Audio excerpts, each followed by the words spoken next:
energy is released around us every minute of every day. We can measure that energy output in many different ways.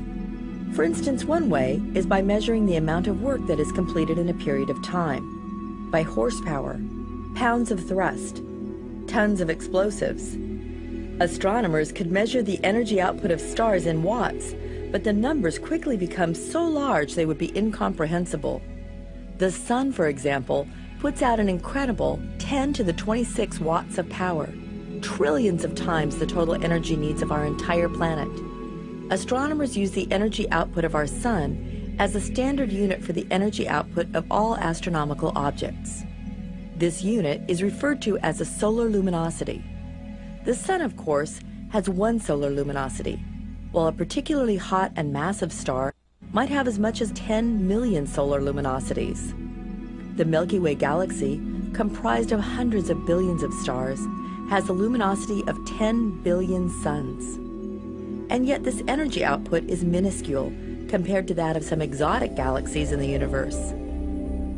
When you look at a spiral galaxy like Andromeda Galaxy or our own Milky Way, the disk of the galaxy and the core of the galaxy are roughly the same brightness. When you take a picture of these things, you can see both at the same time. But it turns out there's a kind of galaxy where it's much more difficult to see that. The nucleus of the galaxy, the very center of the galaxy, is much, much brighter than average. When you take a picture of these galaxies, the nucleus can actually totally overwhelm the rest of the galaxy. And what you're really seeing is that most of the energy of this galaxy seems to be coming from a very small region in the center. These are called active galaxies. We see quite a few of these, and the more you study them, the weirder they get. The spectra are different. You can see that what's going on in the center is different than what's going on in the center of normal galaxies. They're putting out a lot more high-energy radiation. You might see some ultraviolet and some X-rays from the center of the Milky Way, for example. But when you look at one of these active galaxies and you look at the center, you're seeing tons of ultraviolet, tons of X-rays. From some of them, you even see gamma rays, the highest energy form of light, that you really don't see very much of at all coming from normal galaxies. So obviously there is some different physical process going on in the centers of these galaxies. Astronomers refer to these huge energy sources as active galactic nuclei, or AGN. So an active galactic nucleus basically is the central region of a galaxy, and it's really defined as being a very bright center, a very active center. There's a lot of energy coming out of this very compact region in the center of the galaxy. Recent advances in telescopes and detectors that operate in multiple wavelengths have refined astronomers' understanding of these AGN. But astronomers of the early and mid-1900s did not have the advantages that modern instrumentation provides, and were faced with a puzzle that involved several seemingly unrelated and bizarre objects.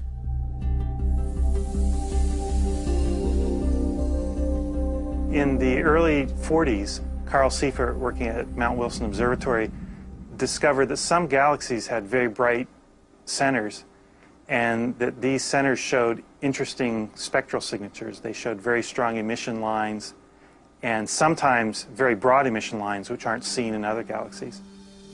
A spectrum from a normal galaxy will be a composite of the spectra of all of the stars within it. That is, a continuous spectrum with dark absorption lines. Seifert galaxies display these normal absorption lines, but also show broad emission lines coming from the galaxy's cores. Emission lines in a spectrum indicate the presence of hot, low-density gas. The fact that the lines are broad indicates the gas is in rapid rotation. Gas that is moving toward us during the course of this rotation emits lines that we see as blue-shifted, while the gas that is moving away from us gives rise to red-shifted lines. This red and blue shifting of the gas blurs the spectral lines together, broadening them. From atoms that we know, okay, very specific wavelengths, we can say, ah, that wavelength there, that belongs to hydrogen. Or, ah, that wavelength there, that belongs to oxygen. Oh, but wait a minute, it's really Doppler shifted, so it's moving really fast. We also can see how broad, how fast the motion is from the broadness of the lines. The Doppler shifting, both blue and red, on one line tells us that we've got material moving around. Seifert's observations showed that the ionized gas in the nuclei of these galaxies was moving at speeds 30 times greater than those observed in normal galaxies. Astronomers divided these odd galaxies into two types. Type 1 Seifert galaxy spectra had narrow emission line features on top of very broad emission lines. Type 2 Seifert galaxy spectra just showed the narrow lines.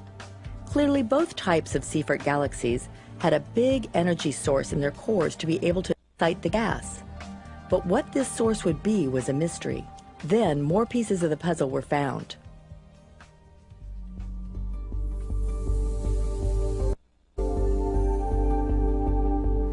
In the 1950s, radio astronomers doing maps of the sky found a class of objects. They weren't sure exactly what they were at first, but often they appeared to be doubles, as if they came in pairs. Not always. Some of them were single. And in the 50s, they found that those were associated with galaxies as well, but they didn't really know how they related to Seifert's galaxies, so that they were basically just called radio galaxies. A radio galaxy is a galaxy that not only emits visible light like that you see with your eyes, but it also emits radio waves. At low-energy radio wavelengths, radio galaxies look very different than how they appear in visible light. What astronomers see in these different wavelengths helps them understand not only the physical processes in these galaxies, but also what's going on in different regions of these galaxies. At the longest wavelengths, the lowest energies, radio waves, they typically don't see what we normally think of in galaxy pictures. They don't see the starlight, and they don't see a lot of what we normally associate with pictures of the Milky Way or the Andromeda Galaxy. What they see instead typically are these big radial lobes that are outside the boundaries of these galaxies. Sometimes by themselves, but more often in pairs, these lobes were found to be associated with galaxies containing active galactic nuclei. Galaxies with this property are often referred to as double-lobed radio sources. And the way that they're formed is that particles get accelerated to very close to the speed of light, 99% or 99.99% of the speed of light. And they get shot out typically in two beams on either side of the galaxy. And eventually these beams kind of fall apart, or they hit something well outside the galaxy, and then they form these big diffuse lobes of radio energy. But what was accelerating the particles to almost the speed of light? Were these radio galaxies related in any way to Seifert galaxies? The mystery would grow in the 1960s when even more puzzling objects were discovered.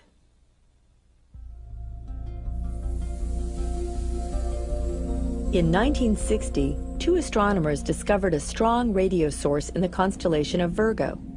They compared the position of their source to objects in a map of the sky at visible wavelengths, and only found a faint blue star. When a spectrum of this object was taken, there were emission lines, but at wavelengths where no lines had ever been seen before. The object didn't appear to be either a star or a normal galaxy. The breakthrough came when Dutch astronomer Martin Schmidt realized the lines were normal hydrogen lines, but hugely redshifted. Soon, more objects like this were found, and astronomers dubbed them quasars, for quasi-stellar radio sources. Quasars were noticed as objects that appeared to be stars, but their light spectra showed enormous redshifts, so we knew they were not within our own galaxy. These redshifts indicated that quasars were tremendously far away, which, coupled with their apparent brightness, meant that they were incredibly luminous, far more powerful than a normal galaxy. This stunned astronomers. Maybe the redshift is wrong, maybe it's in our galaxy, maybe it's not. Well, eventually, people came to pretty much agree that all these objects are outside our own galaxy, very, very far away. The redshifts that we see are truly cosmological, truly large distances. The next clue was found when astronomers studied how quasar light changed over time. They found that quasars display rapid fluctuations in their luminosity, sometimes changing by in just a few days. This indicates that the source of a quasar's energy is not more than a few light days across, incredibly tiny compared to the size of a galaxy. But what could drive the release of energy tens to thousands greater than a normal galaxy, while occupying a volume of space smaller than our solar system?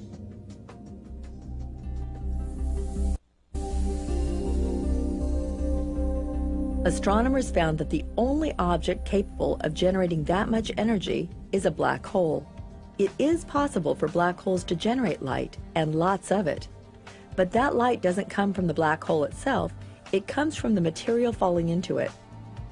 But the sheer amount of energy emitted from quasars implies that the black holes powering them must be incredibly big, incredibly massive, billions of times the sun's mass. That somehow when a galaxy formed, material was accumulated in great amounts, high densities, in the centers of galaxies, and the material was gravitationally bound, kept accreting until you wind up having so much gravity in one place that the gravity actually overcomes the ability of light to escape.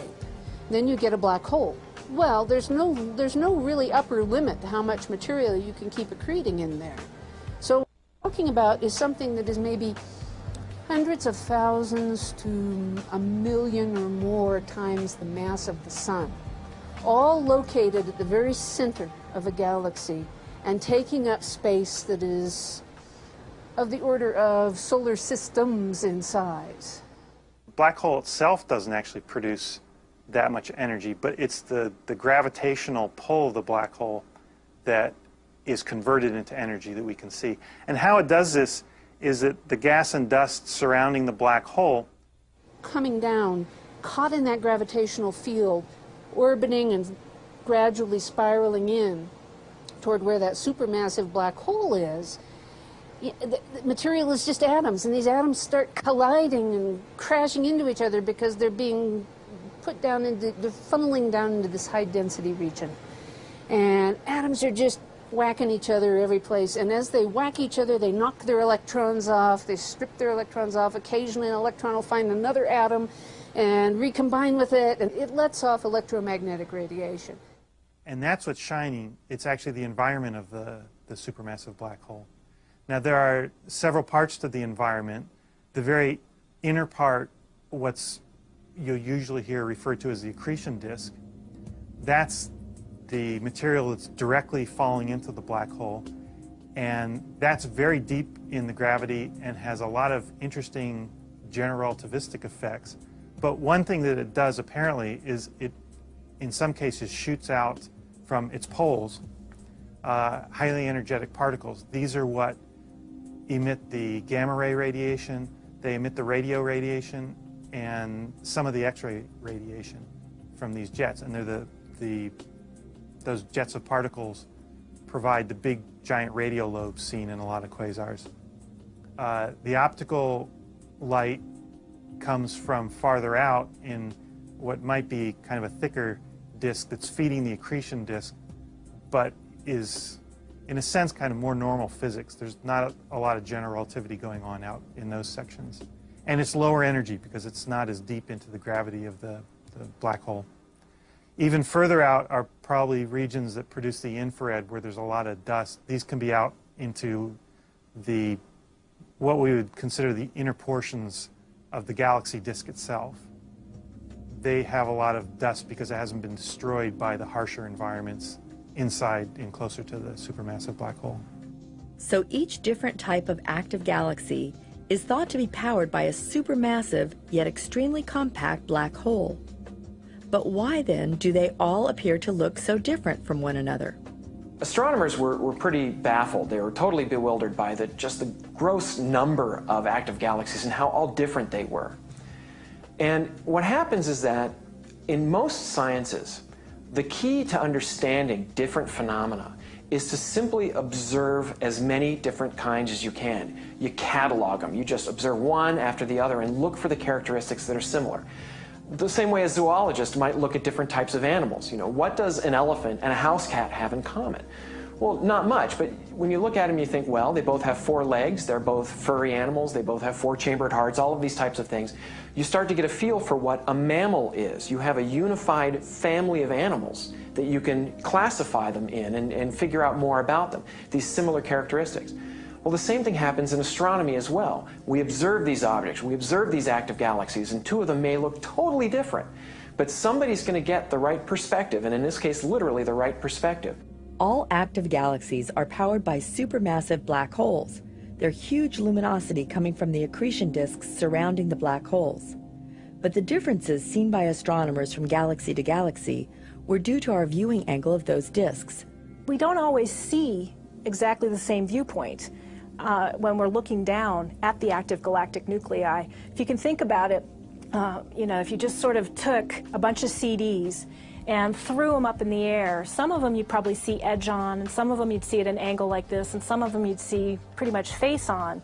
Well, the same is true for galaxies. Imagine they're pretty randomly distributed in the universe. And what we didn't realize for a long time is that what we were really looking at was just the same thing at different angles. And so we have Seyfert galaxies. And the way we defined these Seyfert galaxies was by what they looked like in terms of how the radiation was distributed. And what we realized later on is that all these Seyferts are really the same physical mechanism. We're just looking at this gas disk at different angles. This was the missing piece of the puzzle astronomers had been seeking: viewpoint. When this was taken into account, the different galaxies looked different because of our viewing angle on their central accretion disks. This became known as the unified model. It allowed astronomers to understand the different spectra, both optical and radio, observed from various active galaxies, and the physical processes behind them. Imagine if you're looking at it straight on like this. It's really hard. You don't see all that matter and radiation that's emitted along the axes very easily because there's this gas and dust blocking your view.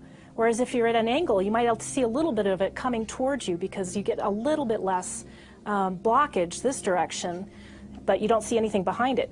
If you're face on, you've got everything coming at you. And so the different Seyferts are really just the same thing where you're looking through different amounts of this disk gas. We've discussed an accretion disk in the plane of the supermassive black hole. But in the inner parts of that accretion disk, what happens is that something forces particles and energy out the 2 poles, and this is called the double exhaust model. There's 2 oppositely directed jets of material. This material forms the radio jets and eventually the double-lobed radio source when the radio jets decay. It's also where a lot of the high-energy radiation comes from, the gamma rays and the X-rays. Understanding what drives active galaxies and the angles of observation clarified for astronomers why they sometimes detected only 1 jet in some radio galaxies and 2 in others. Now, the double exhaust model, because the particles that form the jets are highly relativistic, going very close to the speed of light, there's an interesting general relativistic effect. If you're viewing the object from the side, so that the double exhaust is coming out to either side, you basically don't see the jets at all. You just see the double lobes. The reason is that the relativistic particles emit their light along the direction of the jet, so they're not emitting light towards you. Now, as you change your point of view towards looking more down the jet, you start to see the jet that is pointed towards you because that's where it is radiating its energy along the direction of motion of the jet. But the one on the opposite side is even fainter than it was before because it's sending its radiation away from you. So you're even less likely to see that. Now, it turns out that a lot of single-sided, single-jet radio galaxies were known in the early days, and one of the challenges was to try to see the counterjet. And they integrated for longer into exposures in the radio, and eventually they started seeing these counterjets. The unified model was pretty successful at identifying the different kinds of active galaxies, but it was also supported by observations of yet another type of AGN, one that produces super high energy gamma rays. The first such object was mistaken for a star. Named BL-LAC, it was similar to a quasar, but when satellites were launched that could detect gamma rays, the highest energy form of light, BL-LAC was found to be pouring them out. Since then, only 40 active galaxies have been found that produce gamma rays, and they are now called blazars. The unified model explains blazars as well. In this model, a blazar is an AGN with an accretion disk seen face-on. Our view of the central supermassive black hole is unobstructed by any gas or dust, and we see the raw power of the jets aimed right at us. If the disk is tipped even a small bit, the gamma rays are aimed away from us, and we don't see them. This not only explains why we see blazars, but why we don't see very many as well. The unified model goes a long way toward our understanding active galaxies. The single phenomenon of a supermassive black hole can explain the many properties of Seyferts, quasars, blazars, and radio galaxies. But there are still many more questions for astronomers to ponder. And perhaps, most interesting of all, why do we seem to see more active galaxies in the past?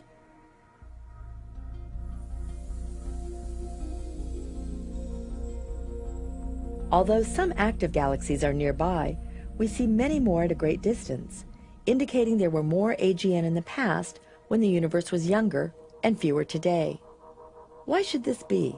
Because we don't tend to see these extremely bright active nuclei today, which it would indicate there's been some sort of evolution. There's been a change in how these things work over time. We're not getting these enormous quantities of luminosity due to the radiation coming out anymore. One possible explanation is that galaxy mergers in the early universe could have triggered the creation or the feeding of the supermassive black holes. We can see them to the earliest regions of cosmic time, and they are good markers for activity in the early universe. In this model where galaxy mergers are the rule, lighting up the black hole is probably indicative of a time when a merger has happened to rearrange the orbits of stars and gas to actually fall into the central black hole, or that it is an accompaniment to the formation of a galaxy's bulge. Once a supermassive black hole is formed, it never goes away. The Milky Way itself has a supermassive black hole at its heart, but it is apparently quiet at the moment, inactive. This is also true for most nearby galaxies. There's no gas trickling into them, and we infer their presence from the extraordinarily rapid orbits of stars right near the center. So there's a huge hidden mass that's making the stars move around. Yet when we look back in cosmic time, when the universe was a third of its present age, that was the era of quasars, and luminous quasars were 1,000 times more common in a volume of space than they are today. But modern instruments and multiple surveys, using both ground and space-based telescopes, are starting to help astronomers understand what happened in the time between the early universe and today. So we know that we're in a very dynamical universe, and hunting down that population of quasars is very interesting. So now there's a superb X-ray satellite that has seen those objects where optical radiation might be hidden from us, but hard X-rays penetrate through opaque clouds of dust and gas to come to us and make the marker that there is an active black hole in there, even if our old optical survey wouldn't have seen it. There are extremely sensitive radio surveys that show us that some quasars may be completely shrouded from our view and maybe even too faint for these X-rays, but they show up in distant radio waves. So combining the results of surveys that show us X-ray, radio, and optical is probably going to be the best way to get the whole census of this population, and then understand the era in which galaxies were formed, the quasars lit up, and then they slowly faded away with time. One of the controversial topics in radio galaxy research is the evolution of radio galaxies. And the idea is that radio galaxies came from quasars. So one idea, which is called the orientation hypothesis, is that they're the exact same object. The second idea is that actually radio galaxies are quasars that have dimmed down or have lost some of their energy. This could be due to a diminishing of the available gas and dust for the black hole to feed off of. In reality, I think it's got to be a combination of both. You know, it's known that there are quasars, and so if you look at a quasar like this, or if you look at a quasar like this, it's obviously going to look different. So I think the orientation hypothesis has to play a role, and I think it also makes sense that, yes, these bright quasars aren't going to have an unlimited amount of fuel supply, and they're not going to be bright forever, so that they are going to dim down, and I think it's actually, the truth is actually a combination of both. There is an old parable of the blindfolded men and the elephant. One holds the trunk and says it's a snake. Another holds the tail and is convinced it is a rope. And yet another touches a leg and believes it's a tree. They have pieces of the puzzle, but without all the pieces, they are unaware of the elephant standing in front of them. Astronomers see different kinds of active galaxies scattered throughout the sky: quasars, blazars, radio galaxies, and Seyfarts. It was only when they put those observations together with a unifying theory that they could see the cosmic elephant, the supermassive black holes that power these active galactic nuclei.